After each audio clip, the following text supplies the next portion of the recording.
Well, what's up everybody? Whoa. Hey, this is the way it's going today.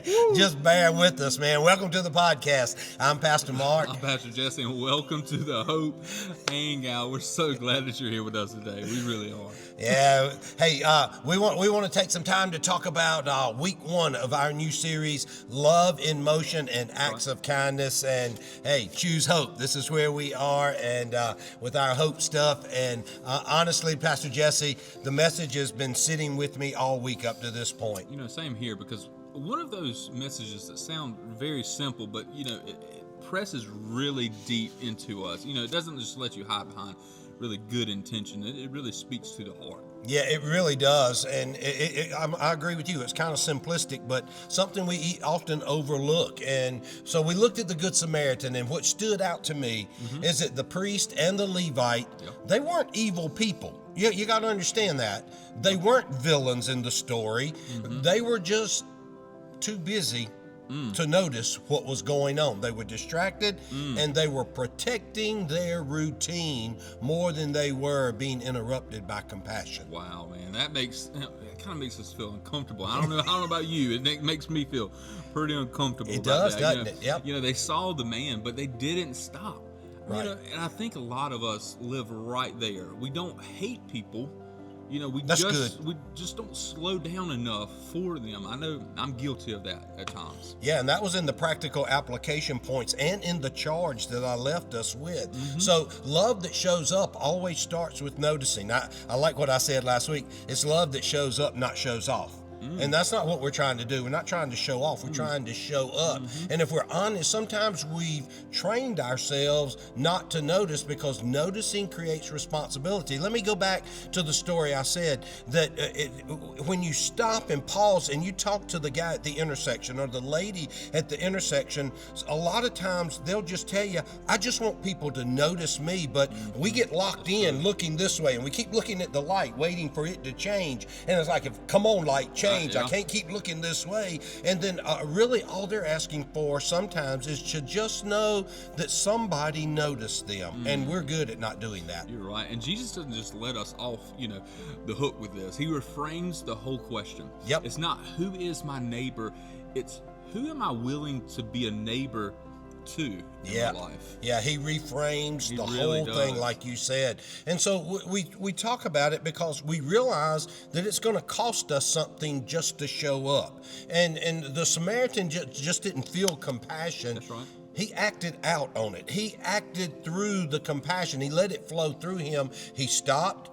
He allowed himself to be interrupted. His plans had to change. He spent his resources and he risked his own safety for the help of someone else. Which tells us something important, though, that biblical love is rarely convenient. A to the men. That one will preach right there. And is that your hashtag number 1? Hey, leave it alone. Leave it alone. Right. So it's never been that way. It's never been convenient. Jesus interrupted heaven to step into humanity and earth.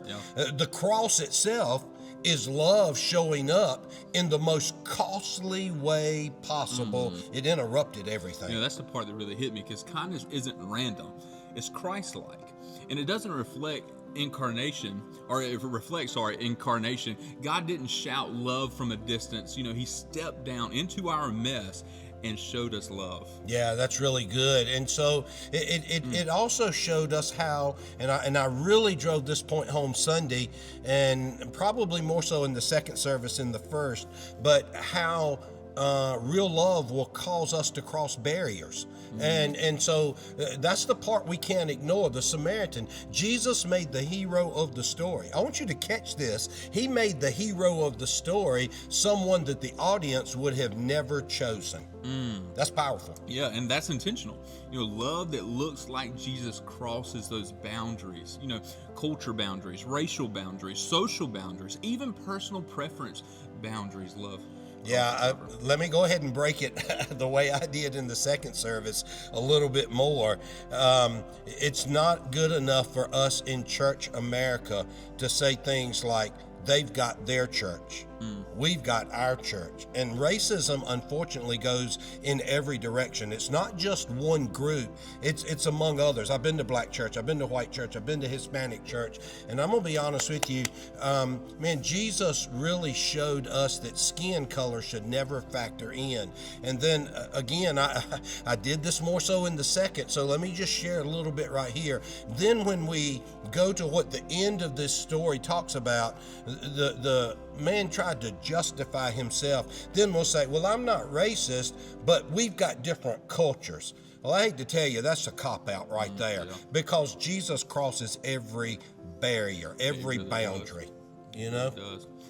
So what does love require of me? You know, that's a kind of a hard question, isn't it? Yeah. Like, what does love require from me? And what does it deserve from me as well? You know, it's a necessary one, though, because if we want to live out the gospel, we need to kind of talk about that a little bit. Yeah, we've got to face it. And that was the hard-hitting part Sunday. I didn't do it to be mean. I didn't do it to be judgmental.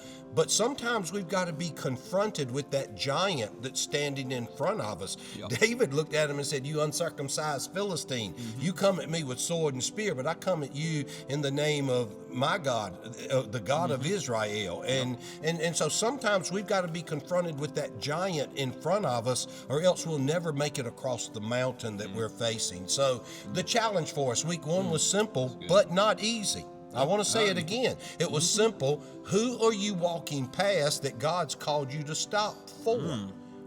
Wow. Yeah. Well, who have you seen but not served yet? You know, who have you noticed but not helped out? Yeah. In a situation. That's great, you know, and because love that doesn't move isn't love at all.